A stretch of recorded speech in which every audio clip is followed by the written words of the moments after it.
All right, so what do you think about that? Here's what I think about that.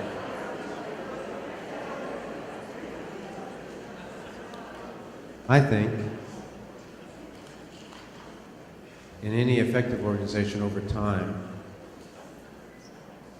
how you compensate people should be tied tightly with what you value.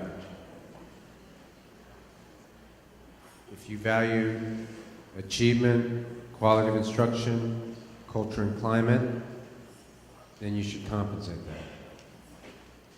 So we're going to have a rigorous evaluation system based on these things, and then it just sounds like a disconnect to then pay people for years of experience and looking good.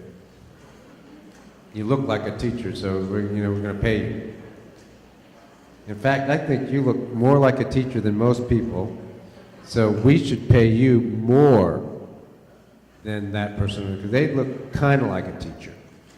I mean, ridiculous, right? So, anyways, that's what we're going to try to change. It is a paradigm shift. But here's the paradigm shift, right? The paradigm shift is if in our profession, if you teacher get a raise this year, then I get a raise this year. We all get raises this year if we're a teacher. We all get raises this year. That's the paradigm we're under right now. If my salary is frozen, then your salary is frozen, right? We're all teachers, so our teachers' salaries are frozen. We've been doing that for decades in our profession, right? In fact, has anybody known anybody in this room worked under a different system where that wasn't a case, where the salaries were on a schedule? Where it wasn't on a schedule? Anybody? Couple? Was that in a public district, or where was it? Charter. Yeah, charter's a little bit different. Yeah, so I think that's going to be a big thing for us to get used to. And the last thing is important too. There is no perfect system, and we learn as we grow. We'll have to have a good enough system to be fair, accurate, and rigorous, but we have to start version 1. Otherwise, we'll be waiting another 4 years or 5 years before we start. All right. Right now, this is the proposal for teachers. And I already said the teacher focus groups will have a chance to tweak it, change it a little bit, as long as they meet the parameters and principles that we outlined. But as the proposal is right now, it's 50% based on performance, 50% based on student achievement results, and we'll show you what sort of results we're talking about. The PS stands for Parent Survey. The SS stands for Student Survey. 50% right down the middle. And an achievement is based on 8 parts. And some of you may know we had I'm trying to remember when, June 17th or so, we had 250 or 300 teachers in a room, and then they broke out and they worked on these weights, achievement templates. What does a regular teacher eval look like? Well, it looks like this. You've got performance, and you all know what performance looks like. That's what we usually do, right? Can they engage kids? Is their curriculum aligned? Do they write effective DOLs? Do they submit the lesson plans if they have to, or they're writing lesson plans? All of those things. That's performance of a teacher. You're used to that. They're used to that. That's not a big deal, except that DMC has helped us over the last 2 years create a pretty good performance rubric. And that's been happening, that side. The real question is, what are the achievement metrics? And just like for you as a principal, the teacher will have multiple measures of student achievement results. Multiple measures, not one. The Met study also confirms that we should have more than one. We should have several. So in the teacher case, think of everybody having a piece of pie with 8 slices, which is the achievement part. 8 slices, right? One slice is always going to be the individual goal that I set with the principal. So you're going to have a role to play with that. There's a rubric for that. I make a goal with you at the beginning of the year related to student achievement. I'm the art teacher, I'm the PE teacher, I'm the math teacher, doesn't matter. I have an individual goal, you're going to grade me on that goal. And the most points I can get from you for that slice of pie is 6 points. So what's the total I can get on the achievement score for all 8 pieces? Go ahead, you can say it. 48, okay, thank you. I know, didn't freak you out there. A little bit of math after lunch, or right before lunch. 48. And we will spot you 2 teachers. So that's 50 points. 50 points for achievement, 50 points for performance. So that's 6 points. Another 6 points is this is what's proposed right now. The school's score on the STAR exams. STAR and EOC. So that is the one piece of pie that everybody has that's the same score in the whole building. Whether you're an art teacher, music teacher, math teacher, reading teacher, SPED teacher, doesn't matter. If you're a teacher, that's your piece of pie. If your school did well in the STAR, you get 6 points. If your school did poorly on it, you get whatever points the school gets. And I may not be responsible for the reading STAR scores. I'm the art teacher, but too bad. That piece of pie I own, just like everybody else in the building. That is group accountability. But it gives everybody some skin in the game, right? It's like we're all responsible for our kids and their achievement. And even the PE teachers is responsible to help out so that the kids do well in their math STAR. So that's the one piece of pie.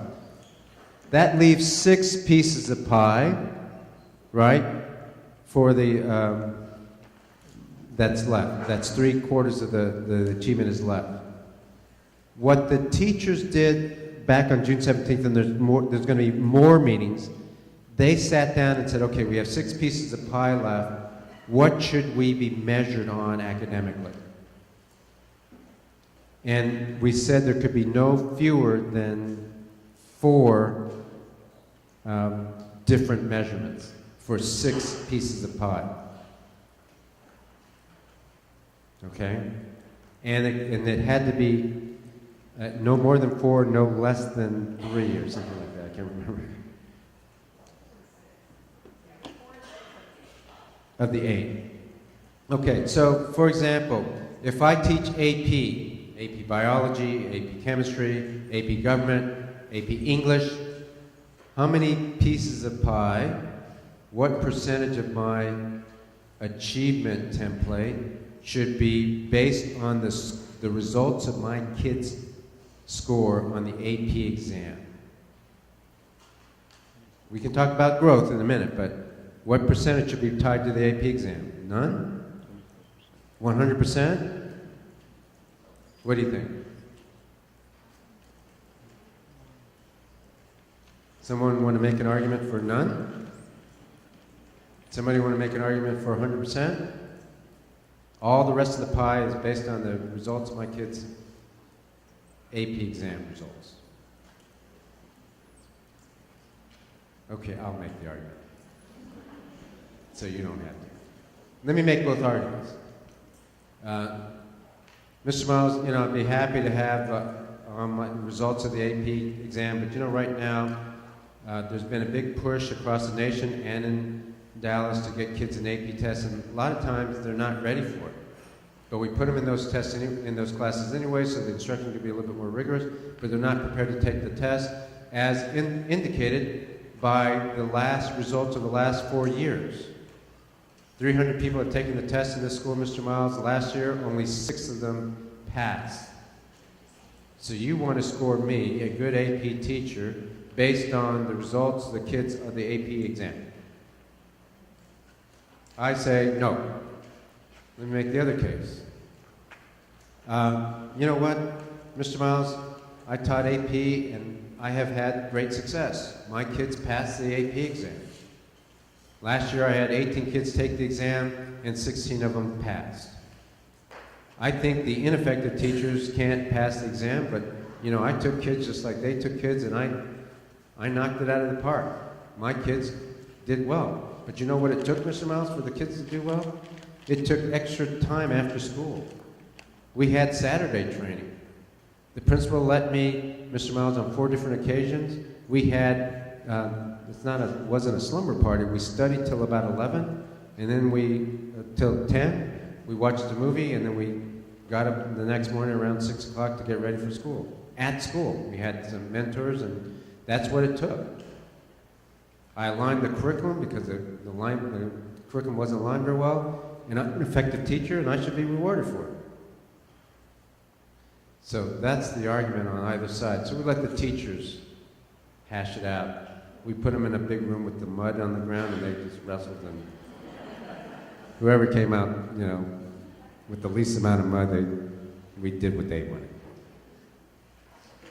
I'm kidding. Jeez. All right. But we did let the teachers get in a room and talk about it and come up with their answer. Okay? So when you hear achievement templates and what the teachers are doing with achievement templates, that's what they're doing. They're trying to decide, well, it should be 2 pieces of pie, 3 pieces of pie, and then we should take this measurement over here, etc. So it's not just one measurement, remember? It has to be multiple. Now, what about distinguished teachers? What should that look like? The principal review, this is the scale. I'm going to talk about distinguished here in a second. I got to show you this. This is their scale, at least proposed right now. So please don't print this, don't publish it or anything else. It's all in draft. It's being debated. It's going to change. I don't want teachers to go out and buy a house based on this information. It's going to change, okay? And teachers have a big input, and principals, you will too. I keep saying teachers, but you will too, because you're the evaluators. So you'll have more chance to give input into this process. As it is right now, this is the levels of proficiency. Somebody asked me earlier today, is there 4, is there 3? I mean, shouldn't it be differentiated? You can see it is, all right? It's differentiated. This is the way it's differentiated. This figure right here is the dollar value, at least right now, that's associated with each level in thousands of dollars. Only $68 will you earn with Proficient 3, $68. All right, that's what it is right now. Now, what is this? This says that based on your evaluation, both the performance rubric, the achievement, we add it all together, the most a teacher could get rated, the highest a teacher could get rated based on all that is Proficient 1. After that, we're going to keep the achievement metrics the same, but we're going to add different numbers for the performance. If you want to be Proficient 2 or 3 or exemplary, not only do you have to have the regular rubric filled out by the principal that shows that you're at least proficient, you have to do some other things. You have to have leadership and demonstrate leadership. You have to demonstrate lifelong learning. You have to have contributions to the profession. And then and only then can you be placed somewhere higher. Does that make sense? Why are we doing that? Why does that system make sense? Turn to your neighbor. Why does that make sense?